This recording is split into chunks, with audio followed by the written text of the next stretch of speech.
The galaxy was calm, or so it seemed. Stars shimmered, planets spun in their orbits, and life continued across the cosmos, unaware of the growing storm on the horizon. But something unusual happened, a disturbance that would send ripples through the entire galaxy.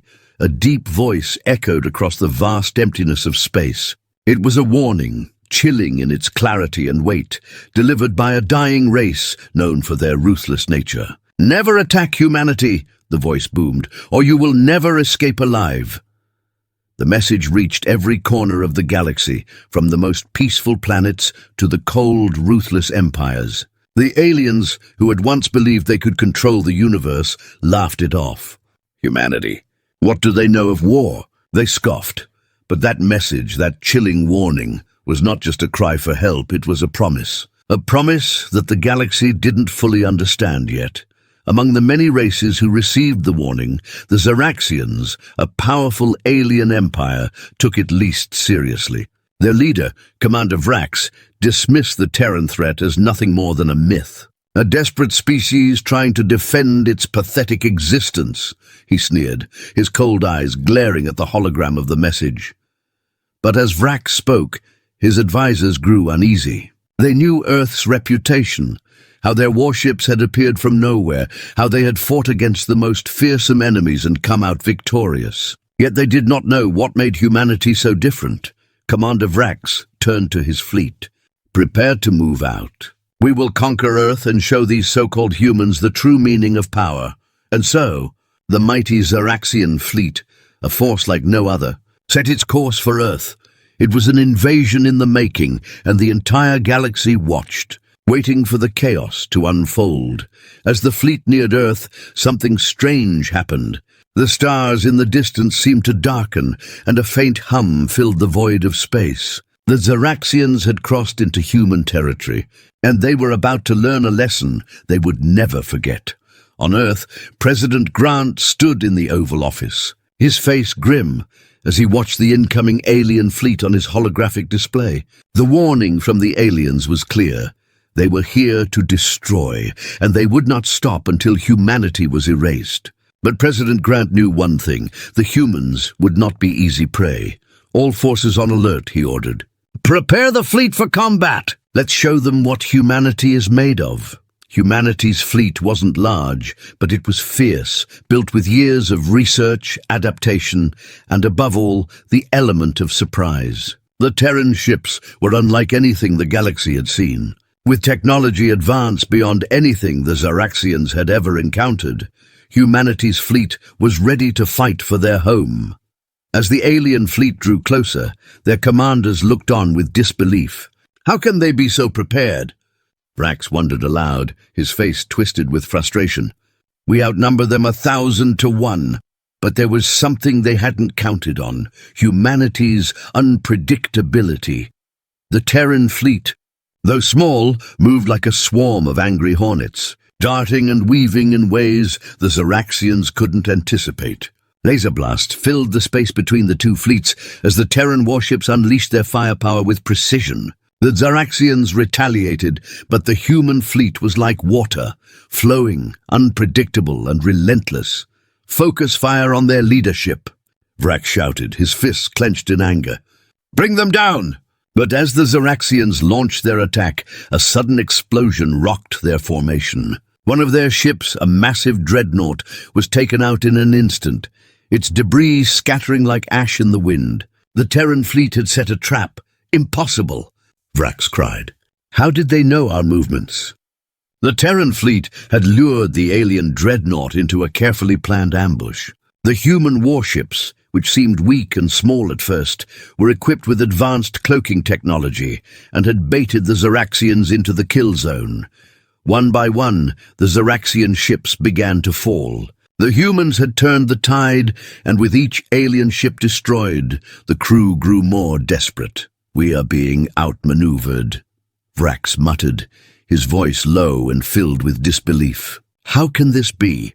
The remaining Zaraxian ships tried to break away, but they were trapped. The Terran fleet moved in, closing in from every direction. The once mighty invaders were now the ones on the run, their ships darting wildly, trying to escape the relentless human pursuit.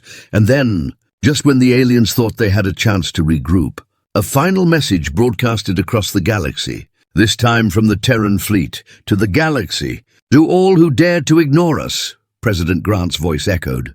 "This is a warning. Never underestimate humanity. We will defend our home, and we will make you regret ever attacking us." Vrax's face turned pale as he heard those words, knowing the galaxy had just witnessed humanity's true power. The Zaraxian fleet had not only been destroyed, but their leaders had been humiliated in front of the entire galaxy. In the aftermath, the galaxy was left in stunned silence. The aliens had warned the universe that humanity would not be an easy target. And now, with their defeat, every race across the stars would think twice before challenging Earth. Humanity had won, not through sheer numbers or power, but through its unyielding spirit, cunning, and willingness to fight for survival. The galaxy would never forget this lesson. Humanity was not to be underestimated. The battle raged on in space, a furious storm of light and sound. The once mighty Zaraxian fleet, now shattered and broken, struggled to regroup. Their ships, massive and powerful, were no match for the agility and precision of humanity's Terran fleet. The commander of the Zaraxian forces, Vrax, stared at the holographic display in front of him, his face twisted in disbelief.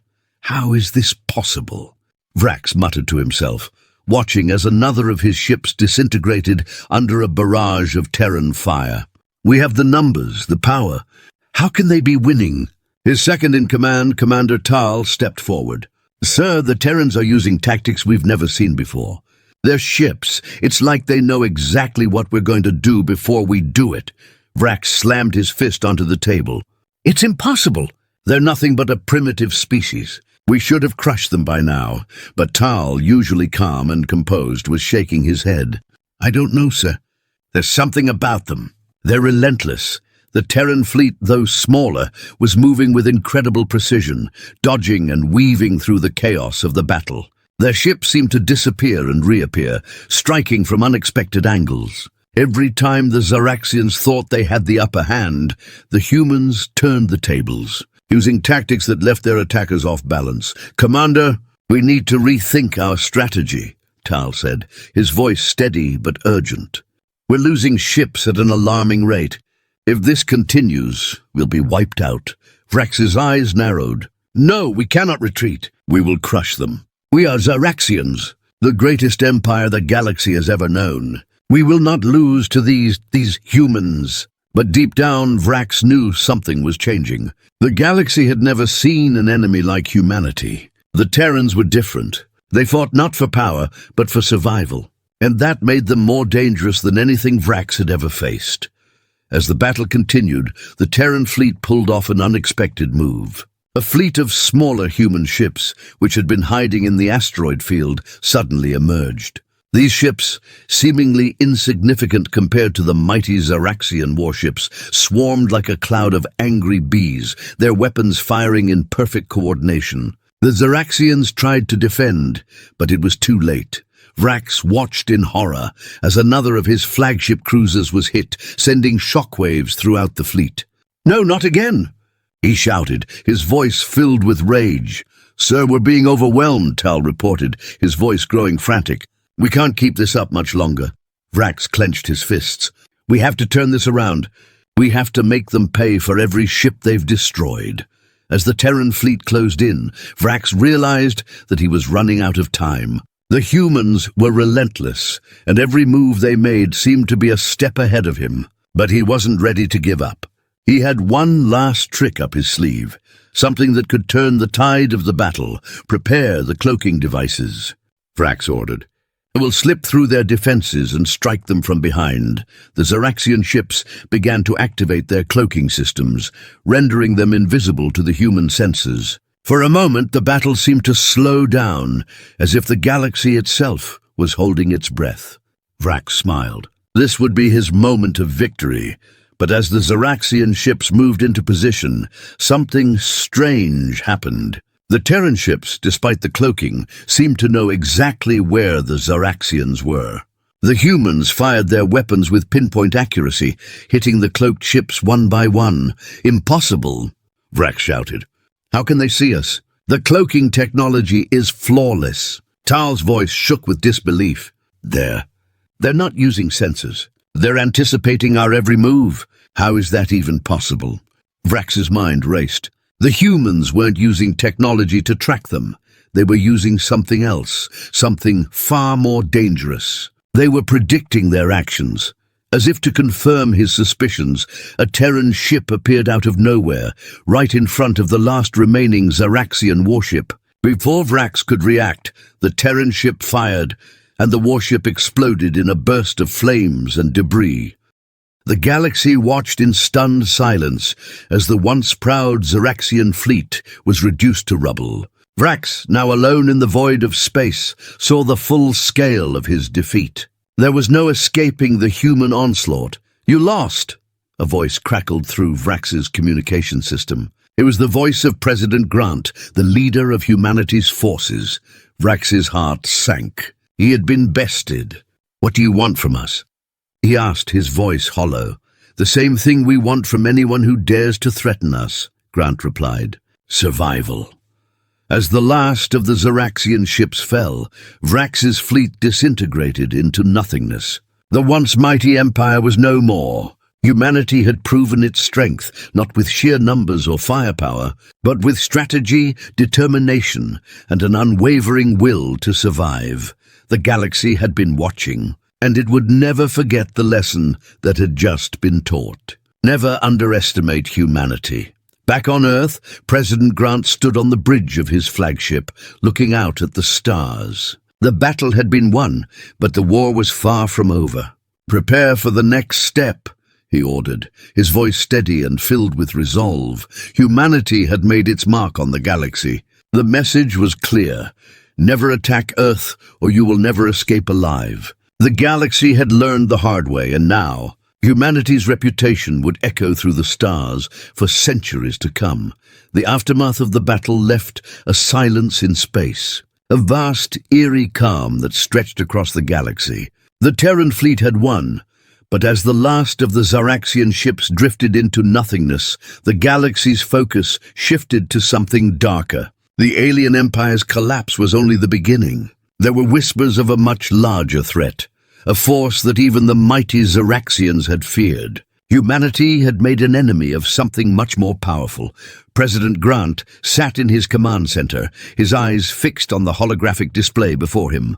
The victorious Terran fleet had returned to Earth, but Grant couldn't shake the feeling that this was just the calm before the storm. His communications officer, Lieutenant Kane, stood beside him, her face pale.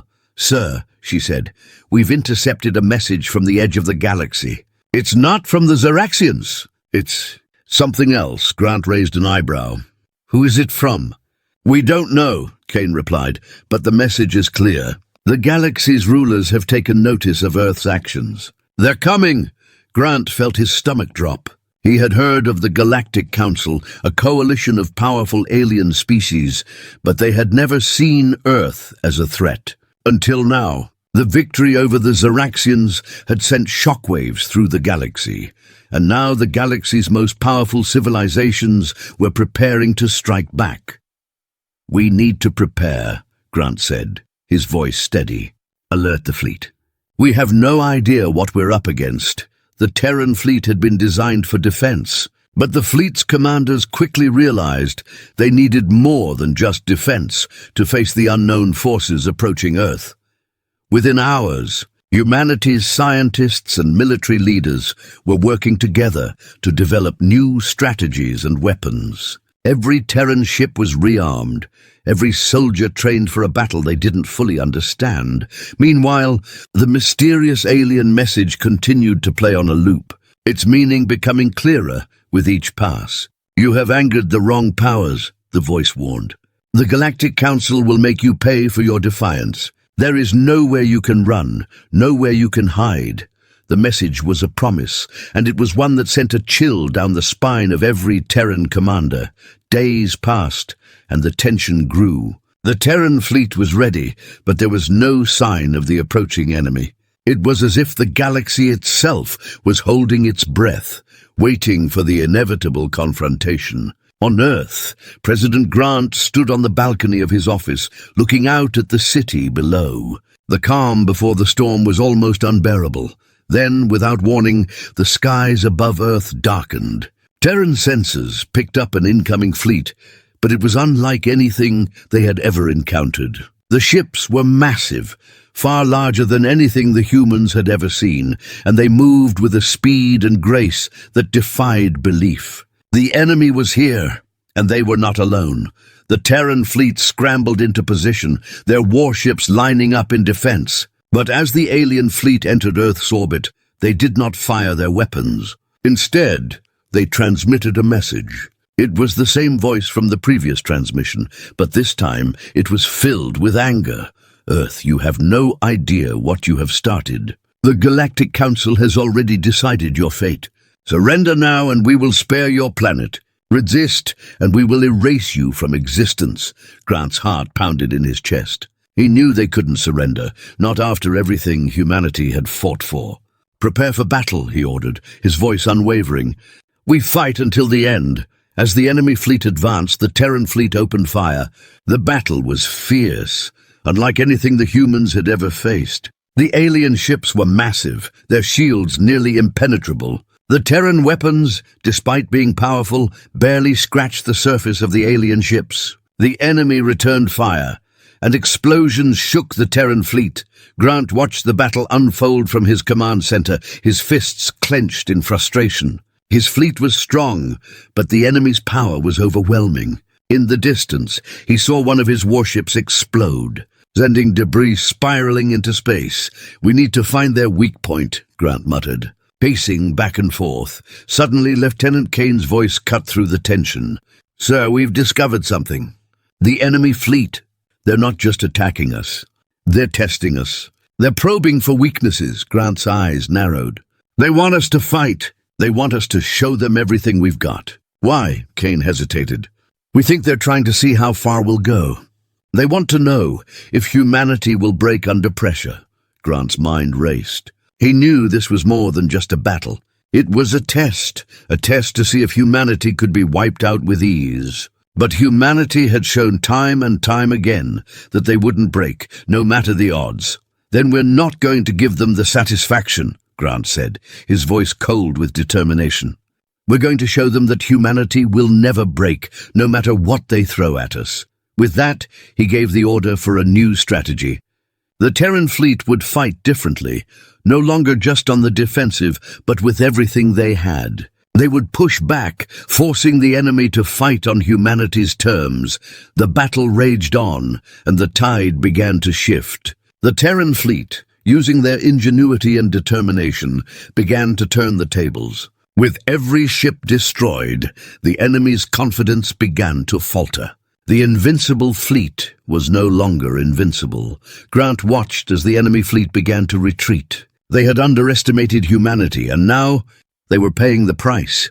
But just as the Terran fleet thought they had won, another message echoed across space. You may have won this battle, but the war is far from over, the voice warned. Humanity's fate is sealed. The Galactic Council will return. Grant's eyes burned with determination. This was far from the end. The Galactic Council may have underestimated humanity, but they would soon learn that Earth's resolve was stronger than any fleet, stronger than any army. This was just the beginning of humanity's rise in the galaxy, and no one, not even the Galactic Council, would be able to stop them.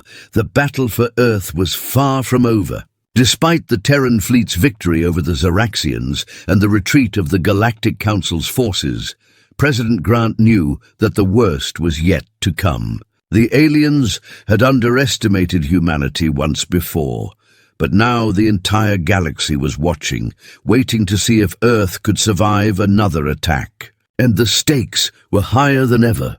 Grant paced back and forth in the command center, his mind racing. The message from the Galactic Council still echoed in his ears. Humanity's fate is sealed. Those words haunted him, but they also fueled his determination. He wouldn't let Earth fall to the galactic powers. Not without a fight, sir. Lieutenant Kane interrupted his thoughts, her voice sharp. We've received a new transmission. It's from the Galactic Council. Grant stepped forward, his eyes narrowing. Put it through. The voice that crackled through the speaker was cold, and its tone carried a sense of finality. Humanity has proven to be a troublesome species, but your resistance ends here. The full might of the Galactic Council will descend upon you. Surrender now, and we will consider sparing your planet. Resist, and we will erase Earth from existence. Grant's fists clenched.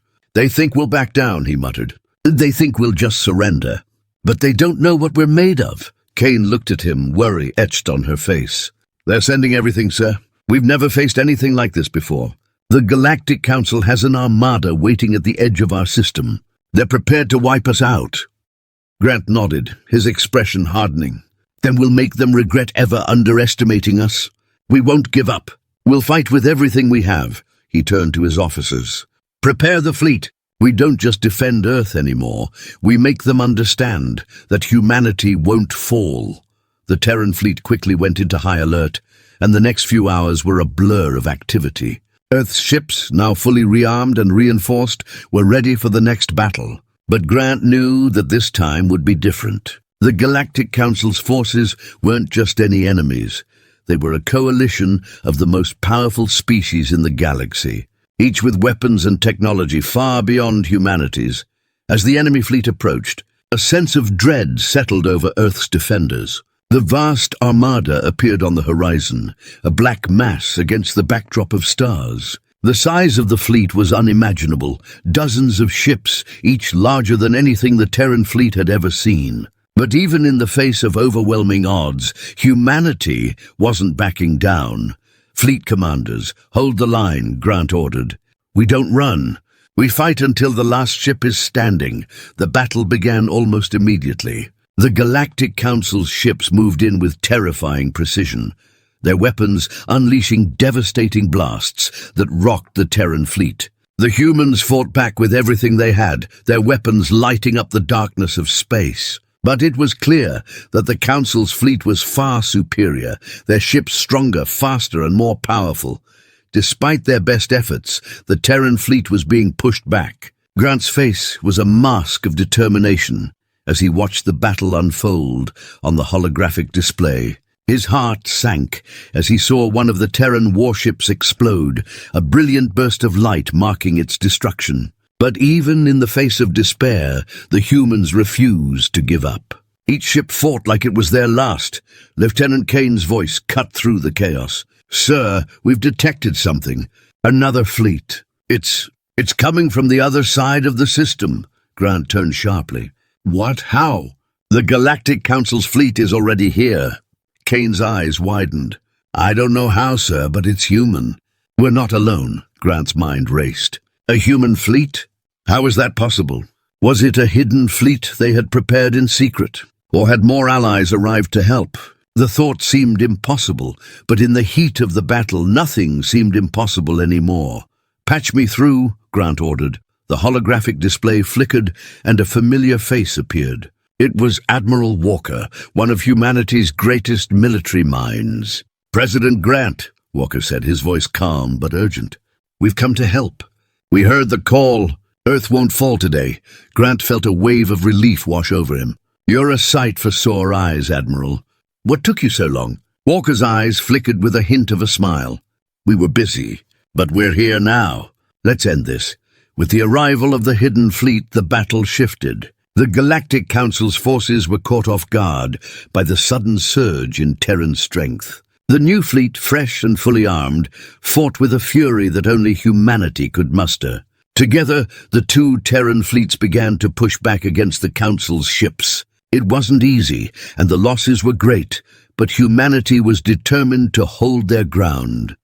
As the battle raged on, the Galactic Council ships began to falter.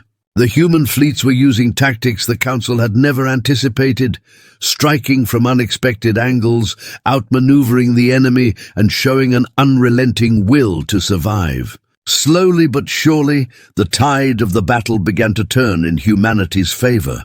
Grant watched as the enemy ships began to retreat, one by one. It was happening. Humanity was winning. The Galactic Council, with all its might, was being pushed back by the very species they had once dismissed as insignificant. "Prepare for a counterattack," Grant said, his voice steady. "We push them out of our system for good." The final moments of the battle were a blur of fire and destruction. The enemy's forces, unable to withstand the combined might of the Terran fleets, began to retreat into the darkness of space. The once overwhelming armada was now broken, fleeing back into the void. As the last of the enemy ships vanished, Grant allowed himself a moment of relief. The battle was won. Earth had survived, but the message had been sent loud and clear. Humanity was not to be underestimated, and as President Grant stood on the bridge of his flagship, watching the stars beyond, he knew this was only the beginning. The galaxy had learned a hard lesson, but there would be more battles to come. Humanity had made its mark on the universe, and the Galactic Council would think twice before ever challenging Earth again. The galaxy was still reeling from the battle between humanity and the Galactic Council. Earth had survived the onslaught, but President Grant knew that the Council was not one to give up easily. As the last of the enemy ships vanished into the distance, the galaxy held its breath, waiting for the next move. And humanity, they had to prepare for whatever came next. In the heart of Earth's command center, Grant stood before a massive holographic display, staring at the scattered pieces of the galaxy's power. The Galactic Council had been beaten, but they weren't gone. "Not yet, sir," Lieutenant Kane's voice broke the silence. "We've picked up another transmission." "It's from the Galactic Council." Grant turned sharply, his eyes narrowing. "Put it through." The message flickered on the screen. It was from the same voice, the one that had warned humanity before. But now it carried a different tone. It was colder, more calculated. "Humanity," the voice said, "you think you have won, but you have only delayed the inevitable. The Galactic Council is not finished. We will return. And this time, there will be no mercy." The transmission cut off, leaving a heavy silence in the room. Grant's jaw clenched. He had expected a threat, but this felt different. There was a finality in the message that he hadn't heard before.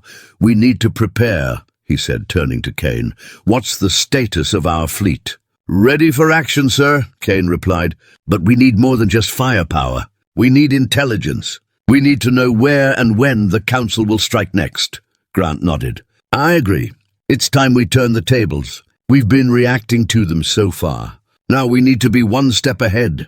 With that, the Terran fleet went into high alert. Every officer, every ship, every resource was mobilized. They had won the battle, but the war was far from over. President Grant knew they needed to make a move before the Galactic Council could regroup and strike again. Days passed, and the tension in the command center only grew. The once certain calm of Earth's skies was now filled with the constant hum of Terran ships preparing for a battle they weren't sure they were ready for. Then, one evening, a breakthrough came. Lieutenant Kane burst into the command room, her face filled with urgency. "Sir, we've found something. A Council fleet is moving toward a planet in the outer rim, unprotected, vulnerable." Grant's eyes widened. The outer rim was far from Earth, but a Council fleet there? It didn't make sense. Why would they attack a remote world when they could be focusing on Earth? "What do we know about this planet?" Grant asked, his mind racing. "It's a resource-rich planet," Kane explained. "No major defense systems. But it's important to the Council. They've used it for military production in the past." Grant's fingers tightened around the edge of the table. "So they're trying to build up again. They'll use this planet to regroup, then come after Earth." Kane nodded. "Exactly. If we strike first, we can cripple their supply lines before they're fully operational." Grant paused for a moment, considering the plan. It was risky, attacking the Council's fleet in their own territory without full knowledge of their strength, but it was their best shot at buying Earth some time. "Prepare the fleet," Grant ordered. "We hit them before they can get comfortable." The Terran fleet set course for the outer rim, their ships moving silently through space, carrying with them a sense of purpose. They were going to take the fight to the Galactic Council, but they needed to do it quickly. Earth's survival depended on it. When they arrived, the sight was staggering. The Council's fleet, though still formidable, was not as organized as Grant had expected. They were still in the process of establishing their hold on the planet. This was their moment. "Engage at full speed," Grant commanded, his voice unwavering. "We strike hard and fast." The Terran fleet moved into position, and the battle began. The Council's ships retaliated immediately, but the humans were ready. Their ships, now battle-tested and filled with new strategies, fired on all cylinders. The alien ships, though powerful, were disoriented by the sudden and fierce attack. "We've got them on the ropes," Kane reported from the command station. "But they're not backing down. They're calling for reinforcements." Grant's heart raced as he watched the battle unfold. The Council's fleet was more prepared than he had anticipated, and their reinforcements were on the way. It was clear that they were throwing everything they had into this confrontation. "Hold the line," Grant ordered. "We can't let them regroup. We finish this now." The battle raged on, the sounds of explosions and the flashing lights of weapons fire filling the vast emptiness of space. The Terran fleet had the advantage, but the odds were still stacked against them. Just as it seemed the Council fleet would be defeated, something unexpected happened. A massive ship appeared out of nowhere, dwarfing the others. The reinforcements had arrived. "This isn't good," Kane said, her voice tinged with disbelief. "That ship's size. It's a Dreadnought, one of their flagship vessels." Grant's mind raced. The odds were no longer in their favor. The reinforcements had arrived just in time, and this Dreadnought was more powerful than anything humanity had ever faced. Yet Grant wasn't ready to give up. "Focus all fire on that ship," he ordered. "If we take down their flagship, the rest of their fleet will crumble." The Terran ships concentrated their fire on the Dreadnought, but it seemed impervious to their attacks. The alien vessel's shields were too strong. The battle seemed lost, but Grant wasn't willing to back down. Then an unexpected twist. One of the smaller Terran ships, in a final act of desperation, charged the Dreadnought. It wasn't a conventional tactic, but it was one that might just work. The ship's crew launched everything they had, including their last missile, directly into the heart of the Dreadnought. For a moment, everything seemed to slow down. The missile struck its mark, and the Dreadnought erupted in a massive explosion. The shockwave sent ripples through the enemy fleet, and in that instant, the tide of the battle shifted. "Is it over?" Kane asked, her voice trembling. The once mighty Dreadnought was destroyed, and the remaining Council ships began to retreat, unable to stand against the Terran fleet's relentless assault. The battle was won, but at a cost. Many lives had been lost, and Earth's future was still uncertain. Grant stood in silence, watching the remnants of the enemy fleet retreat. They had struck the Galactic Council a blow, but the war was far from over. The galaxy had learned not to underestimate humanity, and soon the Council would learn just how far humanity was willing to go to protect its home. The battle had taken a toll on Earth, but the human spirit was unbroken. The Galactic Council's forces had been pushed back, but President Grant knew that the real test was yet to come. The message was clear. Humanity had made its mark on the galaxy, but the galaxy wasn't finished with them. The Council was determined to erase Earth from existence.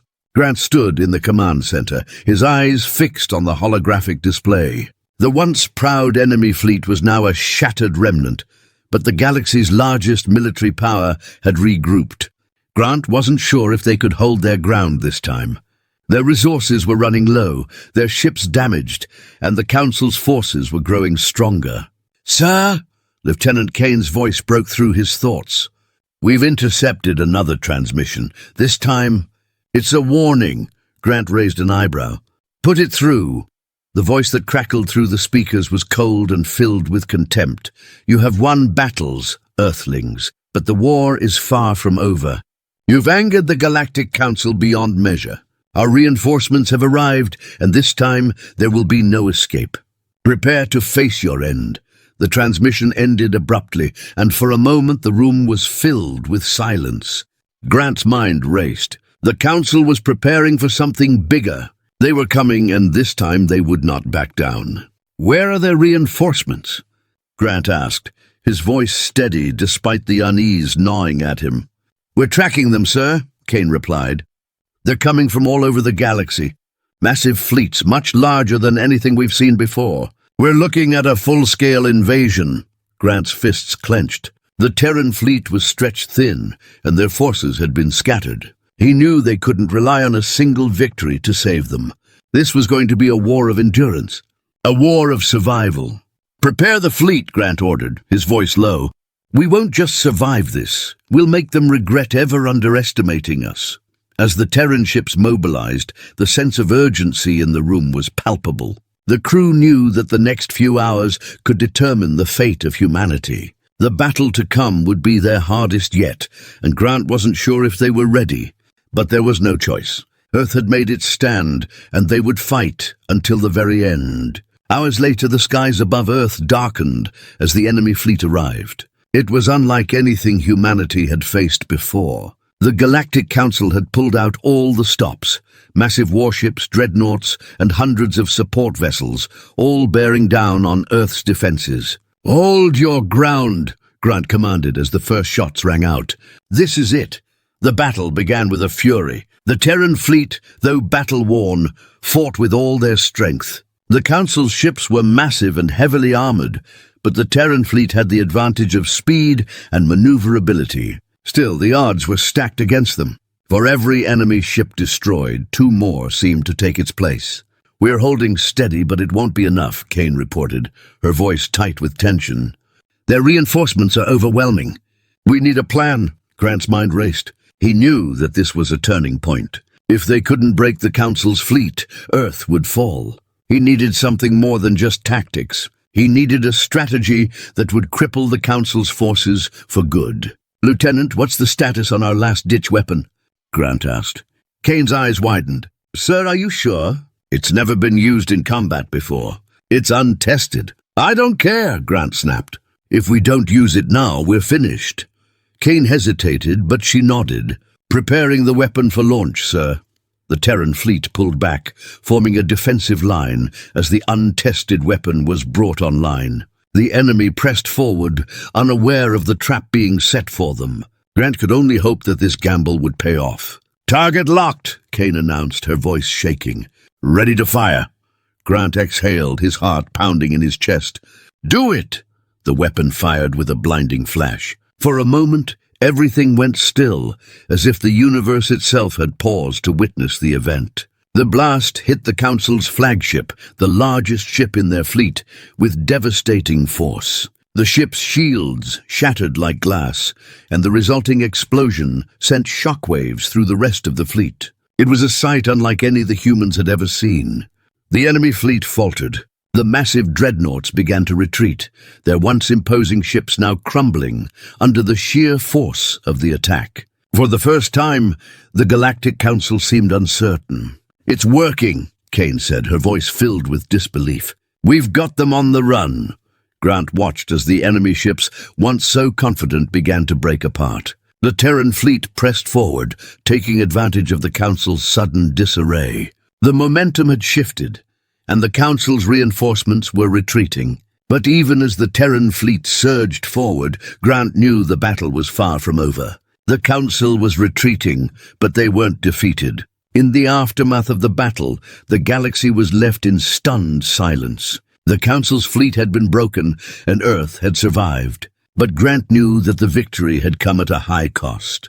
The price of survival had been steep, and the Council would never forget the humiliation they had suffered. As the Terran fleet regrouped, Grant stood alone on the command bridge, looking out at the stars. The battle was over, but the war was not. The Galactic Council would regroup, and they would come again. But this time, humanity would be ready. "We've won this battle," Grant said, his voice filled with resolve. "But the war isn't over. We've shown them that Earth won't be easily defeated, and next time, we'll be ready."